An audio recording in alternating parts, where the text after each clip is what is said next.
Hey everybody, Smart Silver Stacker here. Hope you are all doing well. Hope everybody had a great weekend, and I hope that this time my live stream works. I do apologize if you tuned into the ones I was just trying to get started. I know a few people had jumped into the chat, but hopefully a third time's the charm here. Again, sorry about that, just some technical difficulties, but we're going to have a great video today. We're going to talk about shortages that are developing throughout the economy. We've got shortages in food, shortages in silver, and shortages in diesel fuel. And we're going to be covering all of that in today's video. We're going to talk about why some of those shortages, like food and fuel, are likely to get a lot worse. Then we'll be digging into what's going on with this silver shortage. And again, tried doing this live stream just a couple minutes ago, kind of fell off there, had some technical difficulties, had to stop it. I hope you're all hopping back in here into the stream. And if you've got any questions or anything about any of the topics that we're covering in today's video, feel free to put them over in the chat there, and I will do my best to get to each and every one of those. Now, we've got these rising premiums on Silver Eagles here. We've got the 2022 1-ounce Silver Eagle at SD Bullion going for $39.16. So that is just about a 100% markup. It's actually slightly more than 100% markup over the spot price of silver. And it's not just in Silver Eagles that we're seeing these rising prices, although they are certainly the most extreme example. We've also got junk silver premiums rising dramatically. Right now, if you want to buy some junk silver over at SD Bullion, it's about a 60% markup over the paper spot price of silver. And also, you'll notice these are back ordered until November 17th. So these are all indications of very tight supply in the physical bullion market. And maybe an even bigger indicator are these bids that online dealers and probably local coin shops as well are willing to pay over spot for your silver. So it's not just on the selling side of things that prices are going up. Right now, SD Bullion is paying $10.50 over the paper spot price for random year Silver Eagles. So I mean, this is unprecedented as far as my experience goes. Now, if you do, I don't have a local coin shop near me that I frequent. I kind of envy those of you who do. If you do have a local coin shop near you and you have some insight into what they are currently paying for physical bullion, you know, relative to the spot price, let us know in the comments or in the chat if you're watching this live what they're paying, because I mean, online dealers are really starting to shell out the cash to get their hands on inventory. And you can see here in 90% silver, these half dollars, they're paying $8 over spot. And again, this is completely unprecedented. You know, when I started stacking silver over 10 years ago now, you could buy junk silver at spot, you know, sometimes under spot. It was one of the cheapest forms of bullion you could get your hands on. But now, not only do you have to pay a lot over spot to get your hands on it, but online dealers like SD Bullion will pay you up to $8 over spot for your 90% silver coins. So absolutely crazy what's going on here in the physical silver market. And let's just dive into what's going on with silver. You know, why are these premiums shooting up? And again, it's not just in these products. You know, it's not just Silver Eagles. It's not just junk silver. Even 100-ounce silver bars, SD Bullion now is paying 75 cents over spot for a 100-ounce silver bar. And that's absolutely wild that premiums on even these traditionally very low premium forms of silver have gone up dramatically. Now, this is Mike Say 98. He's got a great Twitter account. If you don't follow him, I suggest following him because he puts out updates on the COMEX silver inventories regularly, and also gold. He's got these nice graphics that he puts out. And also, by the way, you know, while we're over here looking at Twitter, if you're not following me on Twitter yet, I am at StackSmarter. So go ahead and give me a follow if you're on Twitter, and I'll follow you right back if you've got anything to say about the silver market. Now, according to this latest update here, the COMEX registered silver inventories are down to 35.5 million ounces.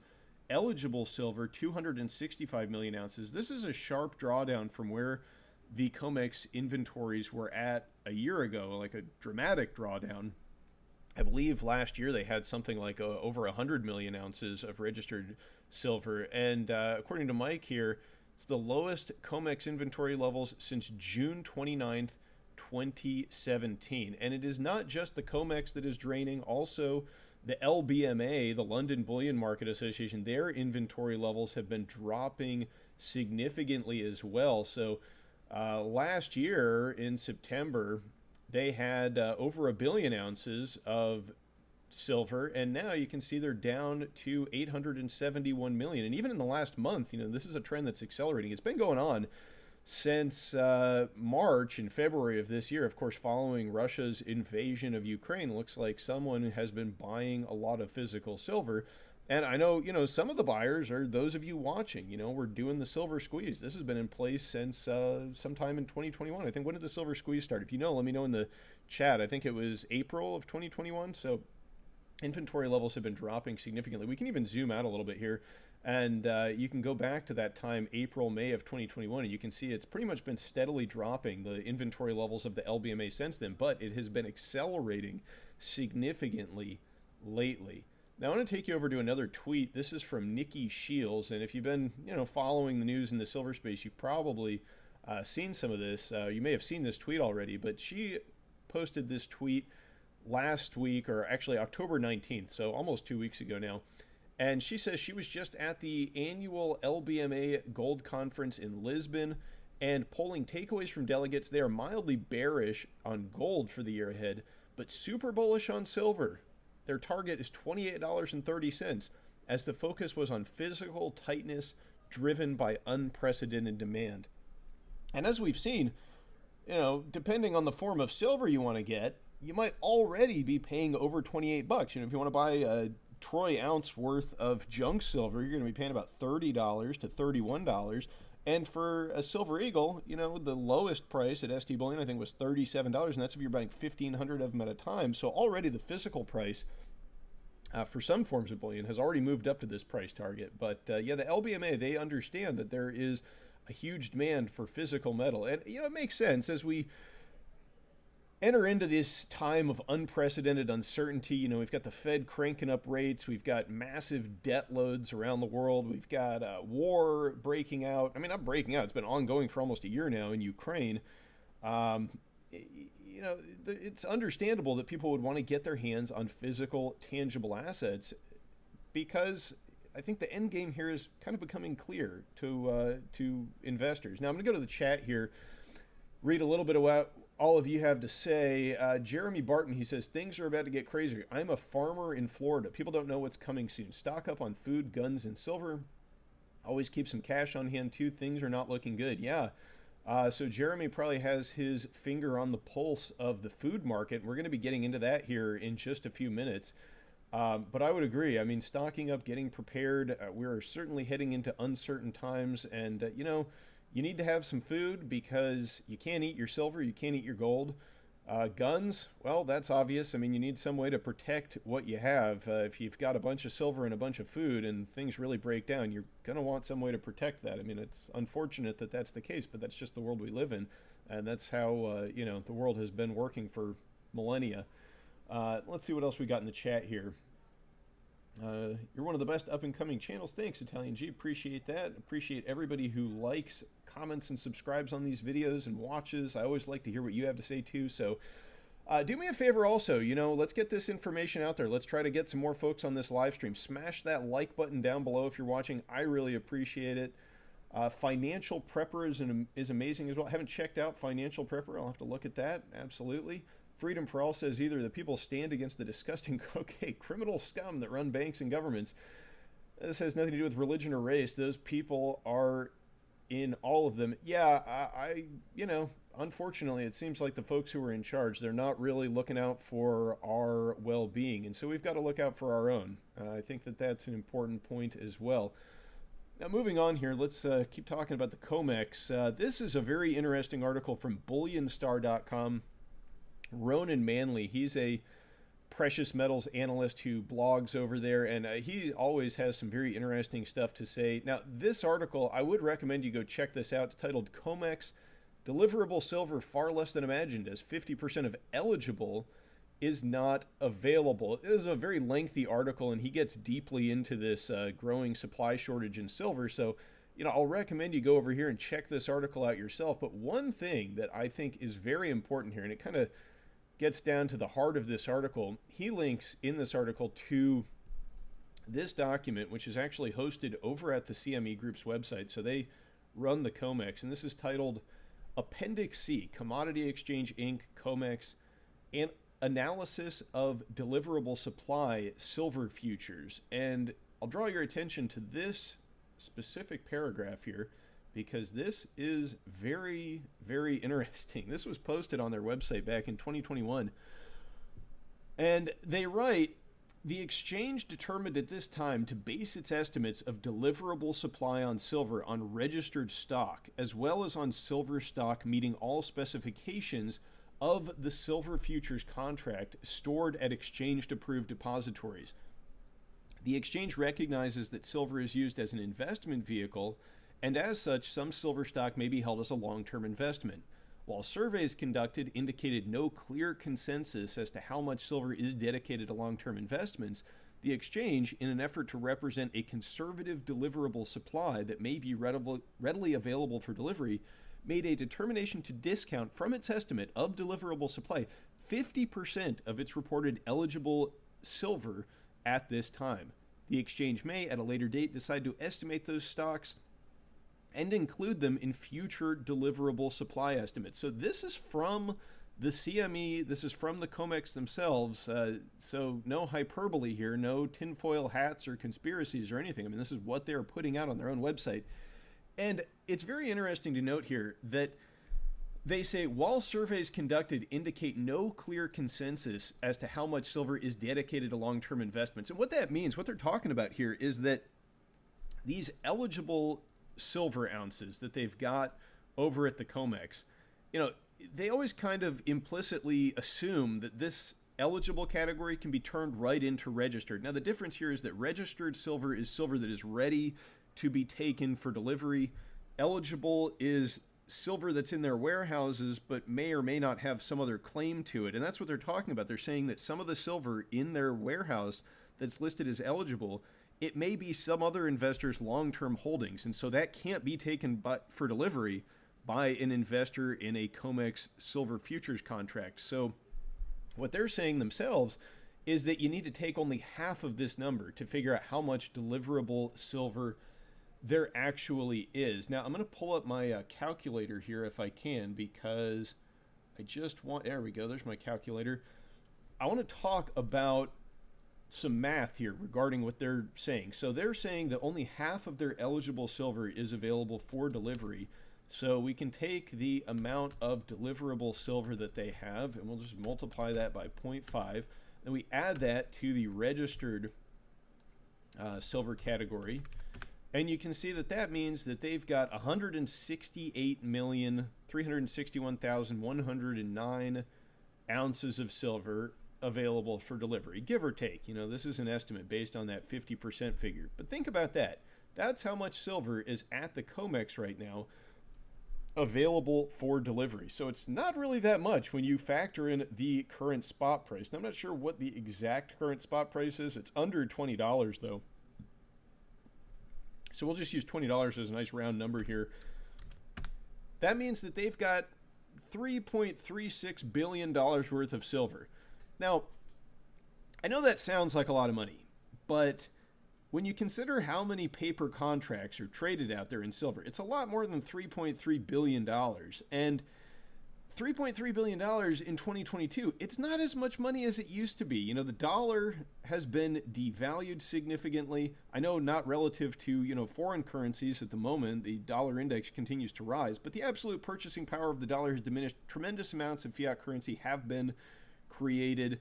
I mean, think about since 2008, the Fed, they've increased their balance sheet from, you know, essentially $0 to almost $9 trillion. So, you know, $3 billion worth of physical silver is not very much, and it's not going to take too much buying to take all of that silver off of the market. I mean, think about it. One billionaire could come in and scoop up all of the available deliverable silver on the COMEX with one purchase. I mean, what if Elon Musk decides to buy some silver? I mean, crazier things have happened. You know, we've already had reports of one billionaire in Texas. Now, I don't know their specific identity. I haven't dug too deep into this story, but I believe it is a female billionaire living in Texas, who has been buying up millions of dollars of physical silver bullion, some tremendous number of American Silver Eagles, among other things. And, this incredibly low level of physical silver, it's just not enough to go around. And so we're really looking at a potential massive squeeze in the price of silver. And again, if any of you guys have any questions or you want to say anything regarding any of these topics that we're covering in today's video, please feel free to pop them over in the chat there, and I'll do my best to get to that periodically. I also want to talk about where all of this silver is going, and also gold. So one of the things we've seen is high premiums in China on the Shanghai Gold Exchange has been creating a flow of gold from west to east. So they've been accumulating gold in China for some time now, and when you have this high premium there, it means that there's an arbitrage opportunity. So if the premiums on gold, or silver for that matter, in China or any other foreign market are higher than they are in London or in the US, there's an opportunity for traders to buy up precious metals, send them over there, sell them, and make a profit. And that's what we've been seeing. That's part of why we're seeing this decline in silver inventories. And also because of all the stackers here in the US who are just trying to take as much of this metal off of the market as possible, as people are starting to wake up to the reality of what's going on in our financial system. This is an article from back in August from Reuters about how investment demand in India has been skyrocketing. We've also got this numbers from Statista about the increasing silver demand in India. So you can see that compared to last year, their imports of silver have almost quadrupled. Now, this is an estimate for 2022. We could still see this number move higher, I suppose. But, in India and a lot of these Asian countries, there is a long tradition of saving in precious metals. And that is contributing to this flow of gold and silver from west to east. And so the supply of silver is likely to continue to get much tighter. And I suspect that we're going to see premiums continuing to move much higher across the board. Now, some products, like Silver Eagles, for example, it could be that we see the premiums on these normalize a little bit. I mean, maybe not. The supply issues that the U.S. Mint is having, they may not get that under control. But if they do, we may see the premiums on forms of silver like Silver Eagles coming back down. But overall, across the board, even in your generic silver, I suspect that we will see premiums continuing to move much higher. And it's one, because there's a fundamental supply problem. But as that becomes more apparent, I believe there will be more demand for physical too. And if at some point, all these people holding paper derivatives of silver decide that they want to get their hands on physical metal, well, there's just not enough of it to go around. The derivatives, the paper silver, far outweighs the actual underlying supply of physical metal. And so if you see a lot of people rushing for the exit at the same time, you're going to see premiums on physical metal move up drastically. And, what will happen if we see the silver squeeze actually, manifest and we see these premiums shooting up? Well, do you remember back in, I think it was in April, following the Russian invasion of Ukraine, we saw that squeeze in the price of nickel on the LBMA. We saw nickel shooting up, and it was the result of a short squeeze. And there was one guy, he was a Chinese billionaire, his name's Zhang Guangda, I think I'm saying that right, but he's a Chinese nickel magnate, CEO or owner of one of the biggest nickel producers. But anyway, he had this huge nickel short on the LBMA, and rather than reward the longs who had rightly gotten on the right side of that trade by buying futures contracts in nickel and punishing him for having this huge short position, instead what they decided to do was halt the market and save their billionaire buddy, and then they slowly opened the markets back up over the coming weeks and months. But the point is, if we see the price of silver spike up in a drastic way on a supply crunch, if you're holding paper silver, don't expect to get rewarded. That's all I have to say. You're going to just either get settled in fiat currency or markets will just close. So it's going to be the holders of real physical metal who are really going to benefit in that event. There's going to be a lot of very disappointed holders of paper silver. Okay, so that's what's going on with silver. Let's talk about food. Let's just kind of completely shift gears here and switch over to the topic of food. So recently, there was this massive drone attack on the flagship of the Russian Black Sea Fleet. and they're blaming the British for this, which has all these implications beyond food. Unfortunately, it means that we're probably going to see this conflict in Ukraine escalate, and possibly Britain and the UK are going to get drawn into this thing because they're saying that the UK orchestrated this attack and helped the Ukrainians do it, and so I mean that might be interpreted as an act of war.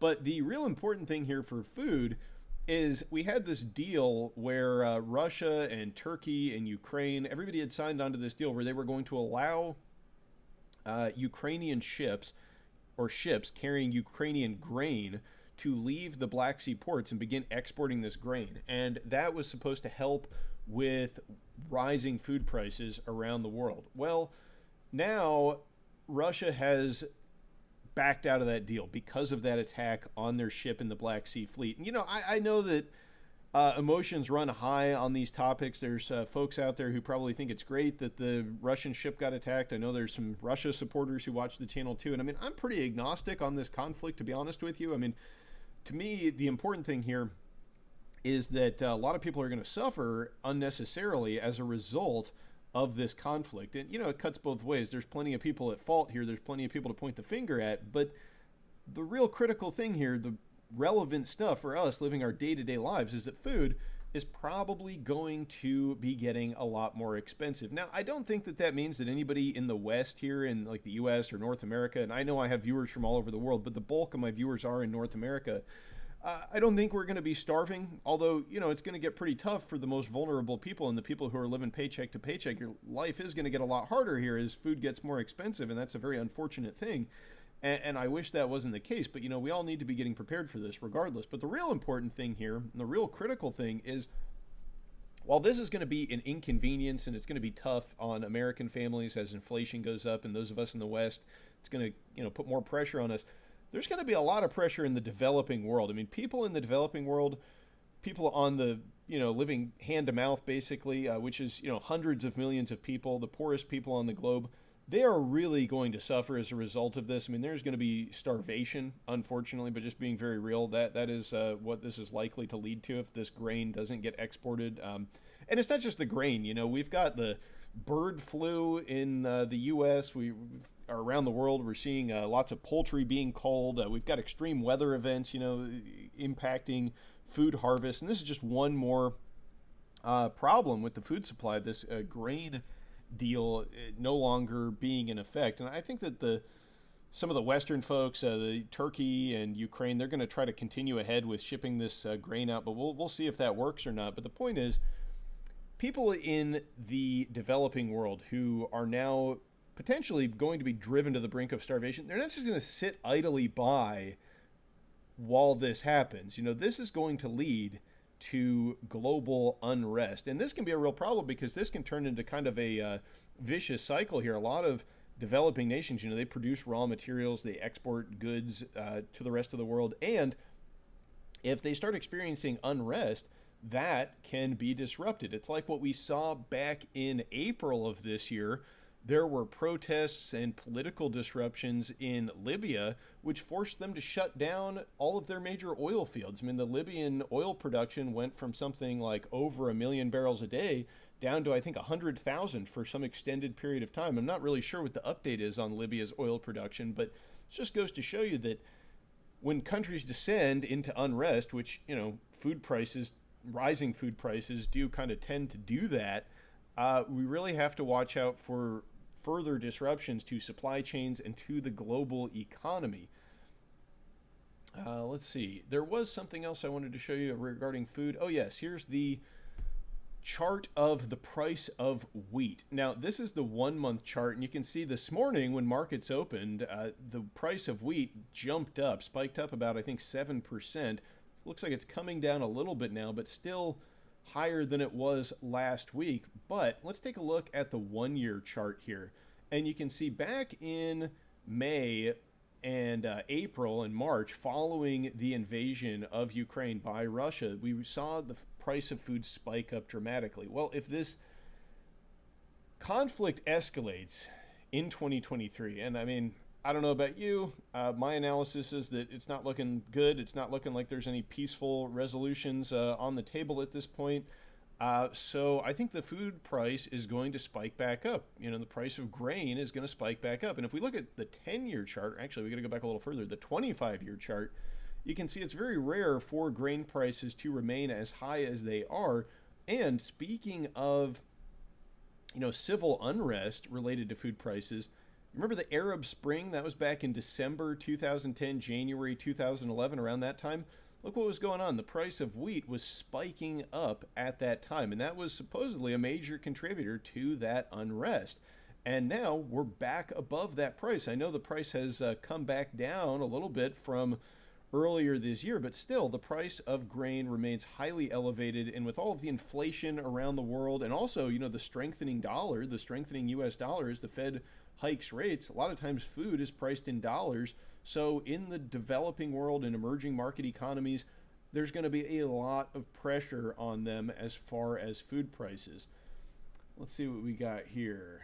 Anybody in the chat put anything good in here? Any questions? There's no need to take a loan and eat. Whoa, okay. I've got some strange comments. I'll just stay away from that one. But anyway, point is here, food prices are going up. Probably going to see some food shortages next year. I mean, none of these trends, the higher energy costs, the disruptions to global supply chains, none of this looks very likely to get reversed anytime soon. So we all need to be preparing for that. What does that look like? Well, this is Midway USA. Now, I'm not affiliated with them. This is not like a sponsor or product placement or anything like that. They're just one of the places that I've observed recently has pretty good prices on Mountain House freeze-dried food. So if you're looking to add some freeze-dried food to your pantry, not a bad place to go. That's where I've been buying it lately. You can go on Amazon and find this stuff, of course, and sometimes they have good deals on there, but a lot of times the prices on Amazon are much higher than other vendors. So, if you're looking for a good price on Mountain House food, Midway USA, good place to check out. Also, Mountain House food is delicious. I like it. I enjoy it. It's freeze-dried. It lasts for like 30 years in these number 10 cans if you store it in the right conditions. So absolutely a good thing to have. But it's not cheap. And if really what you want to do is stock up on bulk foods, some of the best ways to do that, get some Mylar bags, some oxygen absorbers, and some desiccant pouches. You can buy all that stuff on Amazon or a number of shops online. Just get some of those. Fill them up with rice, fill them up with beans, dried food that lasts a long time. Seal it up in the Mylar, and it can have a shelf life of up to 30 years. And that is a very cost-effective way to stock away calories, just in case, And also, I'd like to point out that when you're buying food today, chances are the price of food is going to go up dramatically in coming months and years. And so, you can actually save some money by stocking up on food right now. And also, the very first thing I would recommend, just get some canned food. If there's things you like, soups, vegetables, meats, whatever that are canned, stock up on those. If you buy those already, just buy a couple extra when you go to the store and throw them in your pantry. And, a lot of that stuff will last a pretty long time. Now, this is not a recommendation or anything, but in my experience, the expiration date on canned foods is more of a recommendation than a hard and fast rule. I guess it depends on the food, but I have certainly eaten some expired cans of food, and I've never suffered as a result, and I've not really even noticed a significant degradation in the quality of the food when I've done that. So, that's always a good place to start, is just stocking up on some of the essentials in your pantry. And, remember, you can't eat gold and silver. I know people say that a lot, and it's like, yeah, you can't eat dollar bills either. But there is something to be said for having an emergency supply of food. You don't want to be having to sell your gold and silver in the midst of some economic crisis just so you can go out and get your hands on something to eat. So make sure you are stocking up. Now, also, energy. We are likely to see some energy shortages over the coming months and probably throughout 2023. And I've been covering this in a couple of recent videos. I was talking about the diesel shortage, and based on the comments I've gotten there, seems like there's kind of a misunderstanding of what a shortage actually means, because it's not like if there's a diesel shortage, that means you go to the pump and immediately they're just out everywhere. In fact, that usually doesn't happen unless the government comes in with some kind of price controls. What you'll see with shortages isn't that you're actually not able to buy the stuff. It's just that the price of goods goes up dramatically. And then, like what we're seeing with silver, the silver is in short supply, physical silver. There's more paper silver available than physical. And so you're seeing the price of physical silver move up. Same thing with food. When food goes into short supply, of course, it is possible to have a complete shortage where you have bare shelves. That is absolutely something that can happen, especially with our current system of just-in-time delivery. But more importantly, shortages means much higher prices. And this is a notice from Mansfield Energy. They wrote this article on October 27th that has to do with the diesel supply shortage. And so Mansfield Energy, they are a distributor of fuel. And they had this to say. I just want to read this important paragraph to you. U.S. diesel markets tend to be comfortable and liquid when inventories are around 35 to 40 days. 30 days of supply begins to get tight. At 25 days of supply, there's critically low fuel available when a crisis hits. Keep in mind, those inventories include products held at refineries and en route to the pipeline. So a large chunk of the supply is days or weeks away from the market where it will be consumed. And in these recent videos I put out, I mentioned the 25-day supply of diesel, and everybody was saying, well, not everybody. Let me rephrase that. There were some people in the comments who said, a 25-day supply. I mean, that doesn't seem concerning at all because we're still producing diesel. So as long as, we keep producing it, we've got a 25-day buffer. Well, what Mansfield here is saying is that, yeah, you've got a 25-day supply, but you need a buffer for the fuel distribution system to work properly. And to be comfortable, you need 35 to 40 days of supply because this is like total supply in the economy. This is not what they have at gas stations. This is, all the diesel. So when you start seeing that number creep down to fewer and fewer days of supply, that's where you start to notice like, oh, now I've got to go and shop around and find a gas station that actually has some diesel in stock. And those are exactly the type of circumstances where you're going to see the price moving up. And I would like to point out this little chart they've got here, which shows the days of supply seasonally or throughout the year here. And you can see that in 2022, this is the lowest over the past several years that it has been this time of year. Because that was another thing folks in the comments were pointing out was, fuel's a seasonal thing. It comes and goes. Yes, that is true. But for this time of year, 25-day supply of diesel is incredibly low. Okay, also, another notice from Mansfield Energy. They've got this article published today. What does diesel shortage really mean?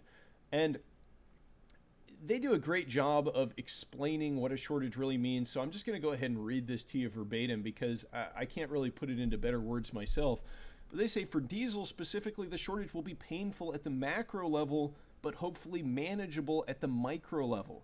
Put another way, a tight diesel supply will force prices to go up, which will eventually make it too expensive for some people. High prices will bring demand back down enough that it balances with limited supply. At the U.S. economy level, that means pain as consumers cut back and businesses slash costs. At the local, load-by-load level, supply will still be available for those for whom diesel is a business critical priority. That's not to say there won't occasionally be situations where there is a true physical lack of product. Some cities might run dry on diesel for a few days, at least at the terminal level. But the fuel supply chain is dynamic and suppliers will rally to fill in any gaps in supply. Once again, those shortages will drive up prices, which will make it economical to long-haul product from surrounding markets which do have supply. The fuel will be delivered, but at higher cost. And, I think that does a pretty good job of spelling out what a shortage really means. Again, it doesn't mean that you won't be able to buy diesel. It just means you're going to have to pay a lot more. And that's what happens in an economy. Now, again, if the government comes in and tries to set price controls for fuel, then you're going to have shortages. Because what they're saying here is that supply and demand balance each other out. And if you see the supply of a product get cut significantly, but demand is staying the same, what has to happen in order to bring the market into equilibrium is the price has to go up. And if the government doesn't allow that to happen, well, and they just force, fuel suppliers to sell diesel at an artificially low price, well, it's all just going to get bid up and there will be no incentive to bring in additional diesel from other markets because there's no profit incentive. And so, we won't really start seeing, no fuel available unless price controls get implemented. But we will see much higher prices for diesel, very likely, and for fuel across the board. Don't forget, On December 5th, the EU is going to kick off their embargo on Russian energy products, on Russian oil, and that includes diesel fuel. And right now, Europe is importing roughly 40% of their diesel fuel from Russia. So that is all going to disappear. And this is a chart from Reuters. It's kind of hard to see the way they've color coded it here, but you can see, Russia is the bottom part here, this light colored portion of the chart, and that makes up the bulk of EU diesel imports. So that's all going to stop on December 5th, and it's very likely that they are going to begin importing diesel from, from the Middle East, from Africa, and also more from the U.S., from North America, and that's going to put an even bigger squeeze on diesel supplies in the U.S. It means diesel prices are going to go up. And, we may see some kind of an intervention. I don't know what exactly the government's going to do. Maybe they'll institute price controls. Maybe they'll ban the export of diesel fuel from the U.S. If it becomes such a problem that we are actually seeing shortages, meaning, no availability of fuel, we might see that. But I want to point out that diesel fuel here, it goes into so many areas of the economy. It's critical for agriculture, all that farm equipment, that all runs on diesel. It's critical for distribution. All the trucks that carry everything, the last mile, as they say, to retail stores, to grocery stores. Pretty much anything that physically has to get delivered in bulk is being delivered via truck in the U.S. And that means if we see the price of diesel shoot up, it's going to be more expensive to deliver all that stuff, and all of those goods are going to become more expensive as a result. So this has a lot of implications for the inflation problem that we are currently facing. And, that means it's going to have ultimately an impact on monetary policy. The Fed is probably going to want to keep hiking rates if we see prices shooting up as a result of some kind of fuel supply shortage. Now, I don't think that's going to fix anything. We've seen the Fed be pretty unable to affect inflation with these rate hikes so far, but that doesn't mean they're going to keep trying. We also just got the U.S. GDP numbers that came out. They were positive for Q3, so that's another big signal to the Fed to continue its rate hikes. And that means that economic conditions, the debt crisis, all of that stuff is going to be getting a lot worse as well. So all of this is very interrelated, and I just want to point out that there's not a lot we can do to affect, these things in the economy on the macro level, but what we can do is we can get prepared, and that means getting stocked up on food, getting yourself less reliant on systems of support, getting into hard assets with your wealth. We know the dollar is going to continue to lose purchasing power moving forward. That seems pretty much baked into the cake at this point. So getting some of that physical silver before premiums shoot up even higher, probably not a bad idea. One last thing here, we had this Eversource CEO, and I covered this in a recent video, but this is Eversource, the biggest utility company in the Northeast in New England, and they have asked President Biden to institute emergency intervention, emergency measures to ensure that there's enough energy in New England as we go through winter. And, they talked about natural gas specifically in that letter, but a natural gas shortage and a diesel shortage, those are both intertwined considerably because one fuel can kind of be substituted for the other. If you can't run your thermal power plants on gas, sometimes they can retool those to run on diesel and vice versa. So, a shortage in one fuel means a shortage in another. And this is going to be a, across the board energy crisis, especially, like I said, when that G7 price cap and EU embargo kicks in on December 5th.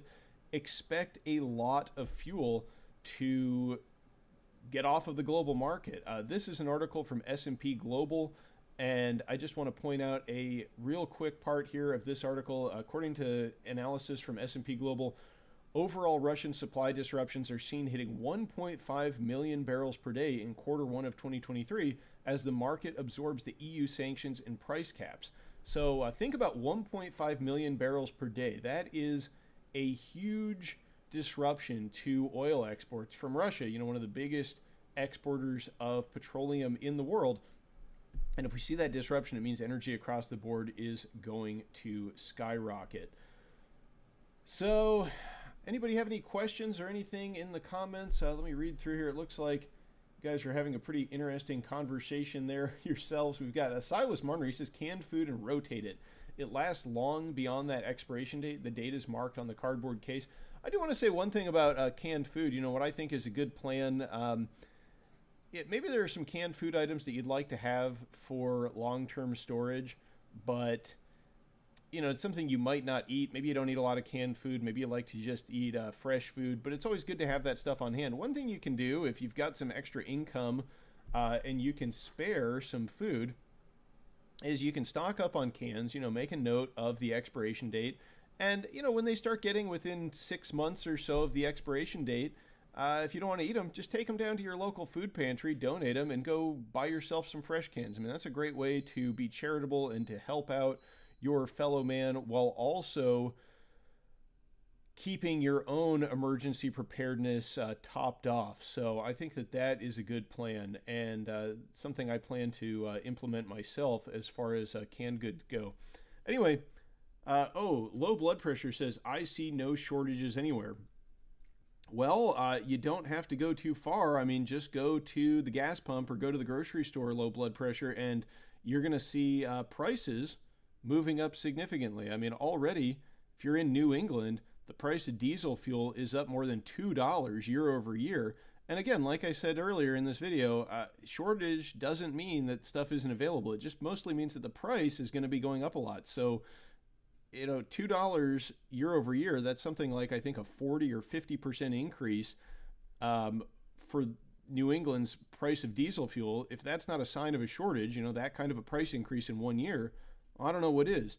And again, never mind that, you know, the major fuel distributors and energy companies are sounding the alarm and warning of shortages right now. I mean, you can ignore them at your own peril, but for me, I choose to get prepared. That is my preference.